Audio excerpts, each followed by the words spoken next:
Assalamualaikum warahmatullahi wabarakatuh. Selamat pagi, selamat siang, selamat malam semuanya.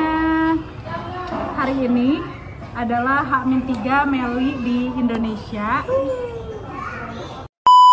For your information, siapa itu Meli? Meli itu adalah patriot Desa Purwakarta. Dan hari ini dia sudah resign dari patriot dan akan melanjutkan pendidikan S2-nya di Korea. Oke. Coba langsung aja Mel, apa sih sebenarnya motivasi awal ingin pergi ke Korea dan meninggalkan jejak patriot? Jejak patriot desa? Sebenarnya Korea itu bukan tujuan utama aku pengen, bukan tujuan negara yang pengen aku lanjut studi gitu ya. Sebenarnya dari dulu tuh kuliah pengennya ke kayak Eropa atau US. Paling pengen sih di US karena kan kalau di Amerika tuh kualitas pendidikannya kan paling bagus juga, terus banyak top university yang ada di sana. Terus aku tuh pengen banget ngerasain gimana sih rasanya belajar di sekolah terbaik sedunia tuh gimana gitu. Tapi kenapa tiba-tiba di Korea? Karena ada salah satu temen aku, satu jurusan pas kuliah S1 itu dia waktu itu posting story, dia tuh kayak lolos tahap 2, waktu itu tuh masih tahap 2 beasiswa Korea. Nah dari situ tuh aku baru tahu, oh ternyata ada beasiswa dari Korea dan itu tuh full funded gitu, jadi semuanya dibiayai, dari biaya hidup, biaya sekolah dan yang lain. Ya dari situ aku kayak penasaran dan mulai kayak termotivasi untuk mencoba daftar juga gitu. Jadi setelah apa sih kayak tahu temen sejurusan aku kuliah di sana, terus aku tuh kayak mikir kayak gini, temen aku juga bisa, kenapa aku nggak bisa nih, kayak bisa gitu. Terus tahun berikutnya coba daftar, tapi sayangnya nggak lolos. Terus tahun ini daftar dan alhamdulillah lolos. Tahun kemarin tuh ada salah satu patriot ya, salah satu temen aku yang tahu aku tuh ikut daftar. Terus juga dia tuh nemenin aku juga ke Jakarta kayak ngurusin dokumen kayak gitu. Dan aku juga kayak waktu itu terpaksa ngasih tahu karena kan dulu aku nggak tahu kayak ke Jakarta tuh naik apa. Jadi aku kayak menghubungi dia karena dia penempatannya di Bekasi gitulah. Jadi adalah cewek. Cewek. Terus ya kan mau nggak mau karena aku kan bawa dia ke Kemenlu, ke Kedubes, kan mau nggak mau dia ada pertanyaan, ini ngapain jauh-jauh dari Purwakarta ke Jakarta cuma ngurusin dokumen. Akhirnya aku ngasih tahu. Tapi dari situ tuh pas aku kasih tahu dia aku ada rencana apply, jiwa kayak sombongnya tuh langsung kayak aku daftar daftar S2 ya. Aku masih kayak agak sombong gitu. Itu nggak tahu, jadi kayak tidak semangat, tidak seniat kayak bener-bener gitu. Tapi ambisi mah tetap gede gitu, pengen lolos, tapi cuma kayak nggak tahu ya, kayak ada aja kayak ada halangannya gitu. Terus kayak ngerjain esai ya udahlah, nggak seniat gitu ya, kayak semalam jadi revisi ya udahlah salah kadarnya nggak bener-bener riset jurusan, nggak bener-bener riset kampus tuh, nggak bener-bener emang ya udahlah apa sih, ya udah jalanin aja. Jadi nggak semangat lah intinya waktu pertama kali. Terus mungkin dari situ pas nggak lolos tuh kayaknya titik terendah saya ya. Dulu kayak kok bisa nggak lolos, soalnya kan itu tahap pertama, baru tahap seleksi dokumen screening kan. Kalau misalnya lolos dokumen screening tuh baru wawancara. Aku tuh dokumen aja nggak lolos gitu loh. Aku tuh kayak nangis di jalan, kenapa ya nggak lolos. Terus aku tuh kan waktu itu masih ada pembukaan beasiswa Australia, AAS namanya. Iya, pernah dengar. Ada beasiswa dari Australia. Nah aku tuh ngejar gitu, jadi kayak belajar TOEFL ITP, terus langsung tes TOEFL karena mepet banget kan. Kalau beasiswa Australia itu kita nggak perlu bikin surat rekomendasi dari dosen, nggak perlu. Jadi kita tuh cuma nyiapinnya yang penting kayak esai sama ya dokumen pas di kampus, sama itu ya TOEFL itu, dan harus ada minimalnya ke 550. Dan TOEFL ITP. Dan ternyata pas TOEFL ITP tuh aku nilainya di bawah 500, jadi kan gak bisa, nangis lagi gimana gitu. uang udah keluar lagi. Jadi banyak merenung lah dari situ teh. Ya. Terus gimana? Terus kayak pas dapat kabar nggak lolos tuh, aku tuh kayak kayaknya aku harus belajar bahasa Korea nih. Kalau aku harus ikut tes topik namanya. Kalau Korea kan aku harus minimal level 1 lah, level dasarnya Korea. Setidaknya pas aku apply lagi, aku tuh punya kemampuan setidaknya dasarnya lah, kayak ngebuktiin bahwa aku tuh benar-benar serius apply beasiswa ini karena udah tes bahasa Korea gitu. Terus kayak belajar di rumah, terus ngambil tes topik itu bulan Oktober di UPI. Terus alhamdulillah ya skornya ya lumayan lah untuk level dasarnya, lumayan level lolos-able. Terus dari situ sebenarnya aku tuh cuma kayak masih ngahulang kayak merenung. Lanjut gak apa gimana? Enggak sih, lebih ke aku tuh nanti ke Korea tuh mau ngapain, mau milih jurusan apa. Oh iya, belum ya? Belum. Jadi aku tuh dulu tuh masih ngerasa jurusan HI itu passion aku banget gitu. Aku tuh ngerasa kayak gitu, masih ngerasa kayak. Tapi setelah dipikir-pikir, terus aku tuh mikir apa sih yang salah di dokumen aku pas apply. Pas aku baca-baca lagi ternyata essay aku jelek banget. Terus dari form, kan kita ngisi application form, aku tuh kayak bener-bener ngisi nggak lihat panduan gitu, udah ngisi aja gitu. Isinya sengerti-ngertinya. Jadi bener-bener ya udahlah, bener-bener asal-asalan lah. Dan dari situ kayaknya mulai awal tahun tuh mulai dari 2023 awal. Tuh kataku terbilang apa sih, nggak jauh-jauh persiapannya, jadi kayak mepet sebenarnya. Awal Januari aku tuh kayak mikir mau jurusan apa, kayak searching kampus-kampus yang aku pengen apply. Kan aku kayak menyadari bahwa pas kita apply kampus tuh kita tuh benar-benar harus menyesuaikan diri kita gitu, kualitas diri kita. Misalnya kita tuh di level B tapi kita pengen kuliah di level A, kan mungkin agak susah gitu ya. Jadi harus disesuaikan dengan kampus yang kita pilih gitu. Jadi mulai searching kampusnya, mulai searching jurusan yang aku pengen. Terus ternyata aku tuh baru sadar bahwa aku tuh untuk milih jurusan HI sudah sangat tidak relate gitu ya. Terus aku mulai ternyata aku harus cari jurusan yang benar-benar sesuai pengalaman aku pas di Patriot. Akhirnya ya udah aku kayak sosiologi kayaknya cocok nih, karena kan emang mempelajari tentang masyarakat, tentang benar-benar kita tuh belajar tentang apa yang terjadi di masyarakat, dinamika masyarakat gitu lah. Terus mulai ngelis kampus-kampus yang ada gitu. Jadi dari kayak aku tuh di rating gitu, 1 sampai 15 yang udah aku pilih sesuai dengan kayaknya aku masuk gitu. Terus sampai dikerucutin jadi 3 kampus. Jadi aku tuh kayak ada 1 kampus yang bagus, 2 kampus yang ya biasa aja, yang 3 ya di bawah lagi lah gitu. Ya pas udah mantep nih aku pilih jurusan sosiologi, berarti di aku 3 kampus itu. Nah udah mantep pilih sosiologi, aku tuh baru mulai bikin esai. Jadi mepet banget aku tuh bikin esai itu hamin 2 minggu sebelum pendaftaran ditutup. Jadi tuh benar-benar mepet banget, cuma bikin esai seminggu gitu. Seminggu teh beres. Terus abis itu teh ngurusin surat pengajuan surat rekomendasi ke kampus, ke dekan. Waktu itu aku minta ke dekan sama ke dosen pembimbing. Terus yang persiapan langsung apply lewat jalur kedutaan besar. Jadi aku kirim berkas ke kedutaan besar Korea Jakarta. Itu gimana alurnya tuh? Setelah berkas-berkas, setelah itu apa lagi gitu? Kalau di kedutaan besar, ini kan aku lewat jalur kedutaan besar. Jadi kayak alurnya tuh kita pertama ngirim berkas yang sudah ditentuin lah. Kita kan ada bekas-bekas apa yang harus dikirimin. Kita benar-benar hard copy kita kirim lewat, aku waktu itu lewat JNE.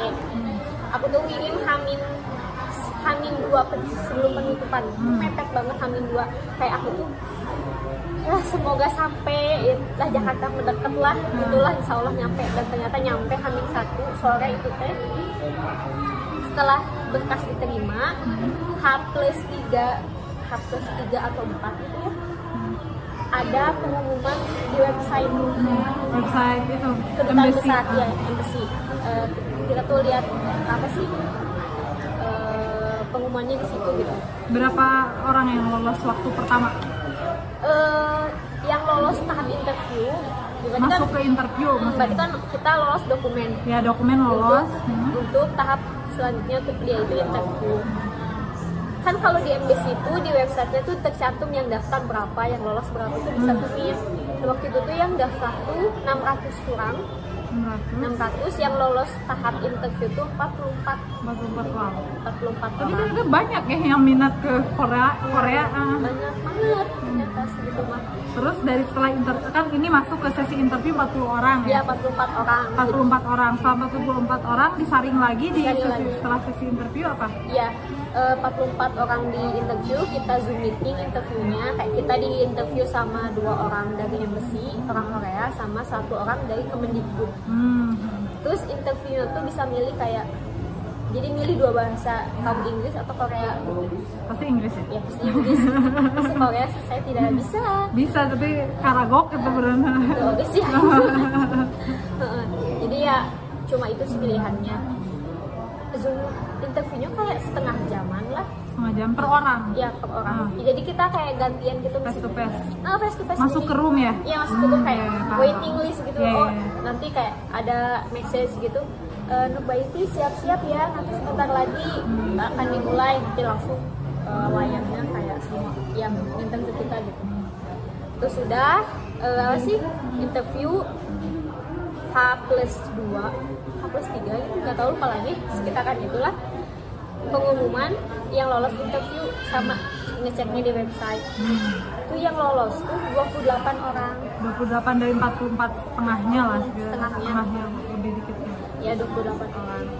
Terus setelah itu, setelah kita lolos di tahap interview, berkas kita tuh yang ada di, nah kita tuh ngirim apa sih, kan kita tuh sebelum apa ya, pas kita ngirim berkas ke embassy itu tuh sebenarnya fotokopi semua, jadi nggak ada yang asli. Setelah kita lolos tahap interview, embassy minta ngirimin dokumen apostil kita, jadi kayak ijazah, transkrip, kakak yang udah dinotaris, yang udah diapostil, kirimin ke embassy. Nah dari situ berkas kita yang udah terkumpul dikirim ke pihak beasiswa yang ada di Korea. Nah disitulah mulai seleksi tahap 2. Oh itu tuh belum apa ya, maksudnya belum. Jadi lolos tahap embassy teh itu tuh lolos tahap 1. Kebayang perjuangannya lebih ke menunggu, sangat menyakitkan dan terparu. Oke. Nah itu setelah itu kan seleksi udah dimasukin ke kampusnya masing-masing. Belum. Kan tahap 2 berkas kita di embassy. Enggak, dari embassy ke pihak beasiswa namanya NID. Ya, dari situ mereka seleksi. Jadi sebenarnya keuntungan apa ya, kalau keuntungan lewat jalur kedutaan besar itu kan kita udah diseleksi sama embassy. 28 orang ini tuh jadi rekomendasi dari embassy, karena embassy yang udah menyeleksi, oh ini nih udah 28 orang yang emang pilihan kita, silahkan dipilih lagi gitu. Ibaratnya udah dapat loa gitu dari embassy, letter of acceptance dari embassy ya, rekom. Nah benar kayak rekom kayak gitu. Terus diseleksi di tahap 2 itu kan seleksi beasiswa, berarti nggak ada tes apa-apa, kita cuma nunggu hasilnya aja. Sekitaran awal Mei itu keluar list, itu mah langsung list semuanya dari berbagai negara di satu list itu. Tadi diumuminnya di website Study in Korea, jadi di website si beasiswanya gitu lah. Jadi ada kayak list siapa aja yang lolos tahap 2. Nah itu tuh waktu itu yang lolos tuh 26 gitu. 26 berarti 2 orang ya yang terpental. Kalau nggak salah 26 yang lolos. Nah beres nih tahap 2. Jadi setelah lolos tahap 2 tuh kayak banyak berita simpang siur gitu nih kan. Jadi ada yang ngomong kalau misalnya kamu lolos tahap 2 tuh sebenarnya kamu udah kayak 80% pasti lolos sampai final lah, finalis kayak gitu. Terus ada yang ngomong juga nggak juga. Kadang kita nggak diterima sama kita diterima di beasiswa tapi kita nggak diterima di kampus itu. Oh, bisa jadi kayak ya, gitu. Bisa jadi kayak gitu. Jadi kayak was-was banget lah. Masih belum. Nah kan kita di kedutaan besar, jalur kedutaan besar kita bisa milih 3 unit. Nah jadi setelah kita lolos tahap 2, berkas kita yang ada di pihak beasiswa dikirimkan ke kampus yang kita apply. Gitu. Udah masuk nih berkas kita ke kampus-kampus. Ada beberapa kampus yang interview lagi, tes interview, ada juga langsung yang pengumuman hasil. Gitu. Dua kampus yang aku apply itu langsung umumin hasilnya. Jadi ada dari Jeonbuk, itu dia langsung ngumumin hasil bahwa aku lolos tahap 3. Tapi satu lagi yang Gyeongsang, dia langsung email aku nggak lolos. Nah, kampus satu lagi yang Chung'ang, dia email untuk interview. Jadi cuma Chung'ang yang interview, ada interview lagi gitu, tes interview lagi. Jadi kayak aku diundang buat interview, terus diinterview sama profesor yang di Chung'ang, ya yang jurusan aku lah. Terus kayak interviewnya sih cuma 10 menit. Jadi langsung to the point, nggak ada perkenalan kayak silahkan perkenalkan diri kan kalau pas interview pertama. Ya, itu kan benar-benar memperkenalkan diri gimana. Itu enggak langsung kenapa kamu pilih di sini, kenapa kamu pilih jurusan ini, apa hubungannya sama pengalaman kamu begitu. Kamu bisa survive nggak di sini, bisa bahasa Korea nggak kayak gitu-gitulah. Lebih ke basic-basic. Setelah itu langsung ada pengumuman bahwa aku lolos. Jadi aku lolos di 2 kampus, cuma 2 kampus. Nah setelah lolos 2 kampus, berarti kan aku lolos tahap 3 nih. Nah aku tuh harus milih salah satu. Kayak Chung'ang atau Jeonbuk. Setelah memilih dan menimbang, tapi emang aku tuh pilihan pertama Chung'ang. Karena itu kan di kota, terus Jeonbuk ini tuh selain di Seoul gitu. Oh, di luar Seoul. Terus aku memilih dan menimbang, oke lah kayaknya di Chung'ang aja deh karena pilihan pertama juga ya. Udah langsung gas di Chung'ang. Habis itu baru udah gitu. Udah apa masih ada tahap lain lagi? Setelah kita udah pilih, kita harus ngirim email ke pihak beasiswa bahwa kita tuh pilih kampus ini gitu. Kampus A gitu. Pilih kita kayak saya Nubaiti Melianata memilih kampus Chung'ang dengan jurusan sosiologi gitu. Kayak gitulah semuanya. Nah, ternyata kan yang jalur kedutaan besar tuh ada 26 orang kan. Ternyata yang lolos itu cuma 24. 24? Oh, dikurangin lagi? Iya, jadi ada kayak kalau apa sih ya? Kalau nggak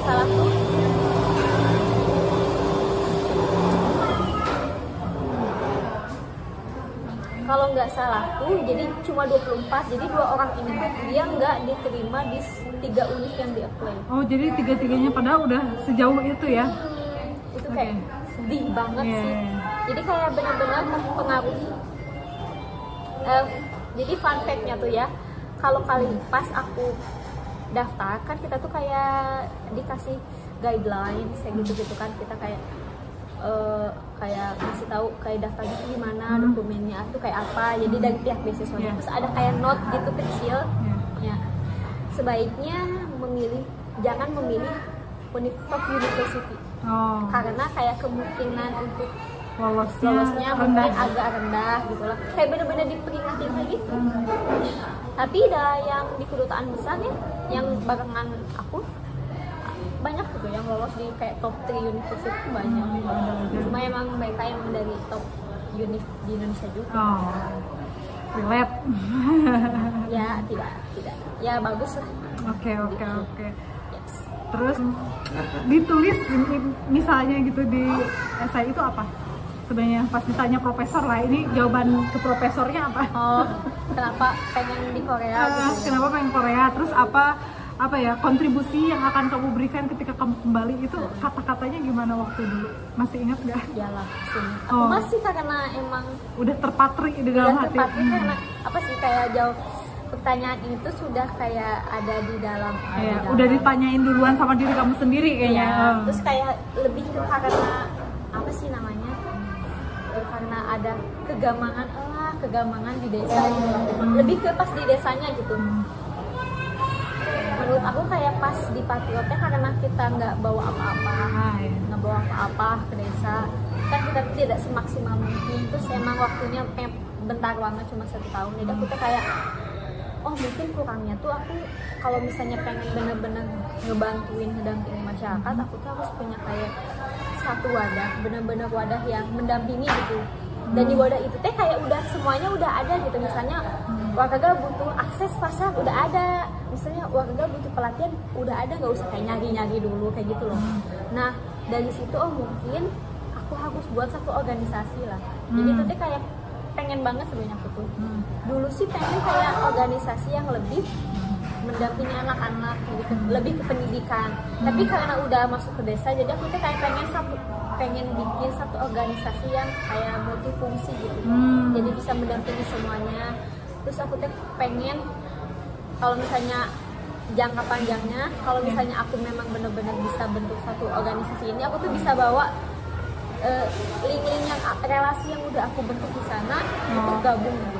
Aku tuh jelasin di situ. Jadi aku tuh lebih kayak pengen bikin organisasi untuk balik lagi ke, intinya kayak pengen balik lagi ke desa, bantu lagi masyarakat, terus kayak bisa terus organisasi yang aku bentuk tuh nggak cuma bantu di Indonesia aja, tapi bisa ngebantu juga Korea juga. Jadi kayak kita tuh sebagai jembatan kedua negara itu kayak jangka panjangnya. Jadi skop kecilnya di desa, skop besarnya di luar. Lebih ke situ. Jadi emang pas bikin SIT harus banyak merenung. Terus emang berawal dari itu kayak galau, ngapain sih, mau ngapain gitu. Keluar negeri dan terus ketika kembali juga gitu. Cuma ya itu mah kan sekedar rencana. Kan kita nggak tahu ya. Pokoknya kalau misalnya ada, maksudnya pas bikin esai ataupun interview, kita tuh harus pinter-pinter bagaimana nge-impress yang nanya. Terus kalau bikin esai, kita tuh harus pinter-pinter milih kata yang sebenarnya kan kayak kedutaan besar tuh yang apply banyak ratusan. Nggak mungkin semuanya dibaca sampai beres gitu esai. Mungkin kayak ngebacanya kayak ada satu kalimat awal paragraf kayak yang dek banget ya. Nah itu kalian tuh harus kayak pinter-pinter milih kata-kata yang buat membaca tuh pengen baca sampai selesai gitu. Pitching, apa sih namanya kalau pakai elevator pitching, tapi pokoknya gitu lah. Kayak gitu. Makanya kayak kata pertama tuh kayak bikinnya gila. Paham. Makanya aku tanya Mel, tahajud heula itu sebenarnya maksudnya bisa sampai merangkai kata sebegitunya gitu. Apa ada amalan-amalan hidup apakah yang dilakukan? No juga sih. Tapi aku maksudnya nggak lama-lama sih, maksudnya bikin esai juga ya udah tetep. Karena emang kayak udah mentok sih. Mentok dan alhamdulillah ya. Udah rezekinya. Udah jalannya. Nggak tahu kenapa emang pas apply itu kayak dimudahkan. Yakin pengen dimudahkan dan kamunya juga terus pengen gitu ya. Bener kayak terus di jalannya tuh gitu enak. Terus apa nih motivasi buat teman-teman yang pengen apply kuliah di luar negeri juga? Jangan patah semangat. Karena perjuangannya sepanjang itu. Iya, maksudnya jangan bosen. Emang sih ini di hatinya di sana nggak lolos teh, aku juga ngerasain gitu. Tapi ya jangan putus semangat, maksudnya ingat aja niat awal kamu tuh ngapain gitu. Terus kalau misalnya mau apply apapun itu, beasiswa di luar ataupun dalam negeri, kalian tuh harus punya tujuan yang udah mantap gitu ya. Jadi kalian tuh enak ngejelasinnya gitu, juga jangan kayak kamu pengen ikut-ikutan aja, jangan kayak gitu. Emang nanti kayak pas kalian proses untuk nyusun esai apapun itu, ya kalian malah bingung sendiri jadinya karena nggak mantep sama kayak visi misi. Tapi sebenarnya ada lah kocek yang harus disiapkan juga untuk, karena beasiswa itu gak gratis seperti yang ya udah gratis dapat ini, tapi untuk mendapatkan yang gratis itu kan ada perjuangan secara finansial juga yang harus punya gitu. Iya pasti. Kira-kira berapa nih buat keluar negeri harus siap uang berapa dulu? Itu aja realistis. Berapa ya? Berapa? Banyak aku tuh paling hemat sih, karena kan aku nanya-nanya ke temen aku yang udah di sana, jadi kayak dia tuh ngerekomendasiin kalau kamu pengen translate dokumen yang murah bisa ke sini, notaris bisa ke sini. Terus kan kita juga ngelampirin kayak tes bahasa Inggris kan, kalau IELTS sama TOEFL IBT kan lumayan gitu ya. Terus kayak teman aku ngerekomendasiin ya udah TOEIC aja yang murah ya, yang maksudnya Semurah masih terjangkau ya, ya masih terjangkau. Sebenarnya relatif sih kayak gitu. Misalnya minimal berapanya? Enggak, yang kamu aja deh, kamu kan Kayak aku ceritanya udah hemat deh. Sehemat-hematnya kamu habis berapa juta? Berapa ya? Pokoknya kayak misalnya itu aja deh, kayak translate dokumen itu kan 40 per lembar. Notaris 25 per lembar. Apostil 150.000 per lembar. Terus TOEIC berarti 700, kurang lebih 700 lah. Tes topik 300 gitu, 350. Terus belum bolak-balik Jakarta Purwakarta, belum bolak-balik Bandung Purwakarta kan ngurusin surat rekomendasi buat ke dekan. Itu kan nggak jadi sehari, kayak nungguin Belum makan di tengah perjalanan itu kan? Iya, jadi sebenarnya lebih boros di akomodasi. Sekitar berapa minimal kamu? Seingat kamu lah, walaupun kamu sebenarnya nggak ngitung-ngitung. 4-5 lah mungkin. 4-5 juta. Itu ya? udah Pak lah. Nah, Pas lah. ya. Berarti gak zero banget. Takutnya orang kira kayak wah dapat beasiswa gampang, tinggal daftar aja, tinggal niat aja. Apapun yang maksudnya beasiswa segratis apapun itu, prepare-nya kalian harus kayak ngeluarin uang. Ada modalnya semuanya juga. Walaupun ya ada yang modalnya kecil, ada yang modalnya gede banget. Dan maksudnya pas kalian kesana juga butuh modal juga. Kayak buat biaya pertama, biaya hidup awal-awal gitu sebelum uang saku turun. Itu aku belum nanyain di sini. Dapat fasilitas apa aja dari UNIP, dari embassy? Aku embassy. Dari beasiswa. Oh, dari beasiswa. Oh iya ya, kan bukan dari embassy. Embassy mah jalur itunya, jalur pendaftaran. Kita dapat biaya sekolah, biaya hidup, asuransi kesehatan. Ya buku segala macem lah. Pokoknya kasarnya itu kita tuh emang bener-bener cuma bawa diri aja ke sana. Oke, jadi berapa total yang didapatkan? Ya kalau di total selama 3 tahun dalam nominal 1 miliar. 1 miliar lebih. Oh my god. Karena kan kita dapat biaya hidup 1 juta won per bulan. Kan 1 juta won kayak 11 juta rupiah. 9 juta. 11 juta. Oh, 11 juta. Iya. 11 juta buat itu. Tapi itu udah beda kan sama biaya sekolah, biaya apartemen kayak gitu. Kalau misalnya itu tuh 11 juta tuh termasuk biaya asrama dan biaya jadi asrama. kita tuh kayak misalnya biaya asramanya 3 juta, ya udah dipotong 3 juta berarti sisa berapa juta dari biaya hidup itu. Ya. Tapi masih ada sisa dari biaya buku kayaknya, yang gitu-gitu. Ya, ada. Beli yang gitu. Bukunya cuma beli 1, tapi dianggarinnya gede banget pasti. Ya paling saham. Ya amin ya. Nanti pasti jaket borong. Iya tuh, dia mau update. Oke, berarti sekitar 1 miliar ya. Ya mungkin total kurang lebih 1 miliar. Bisa dicek di website. Ya, cek aja langsung kalau kalian yang berminat juga untuk kuliah di Korea, sekitar segitu ya, 1 miliar insya Allah. Bukan Anda tertarik, ayo daftar. Ya, oke. Cek DM Instagram Melia Natar, nanti insya Allah dikasih tahu secara gambaran umum ya kalau Meli gak sibuk, karena pasti setelah dia di Korea pasti sibuk menyesuaikan diri, adaptasi dan lain-lain. Oke, maybe just it my videos today. Thanks for your best attention. See you next video and bye. Wassalamualaikum. Closing statement dong, Mel. Aku closing statement. Ya, closing statement dulu. Ini sih kayak mungkin banyak orang kayak nganggap sekolah itu ya udah sih, maksudnya sekolah luhur-luhur tidak menjamin sukses. Emang sih, maksudnya emang saya mengakui itu nggak menjamin, sekolah tinggi tidak menjamin kita sukses, tapi setidaknya kita tuh punya pola pikir dan hanya tujuan hidup tuh lebih terarah lebih ke situ sih.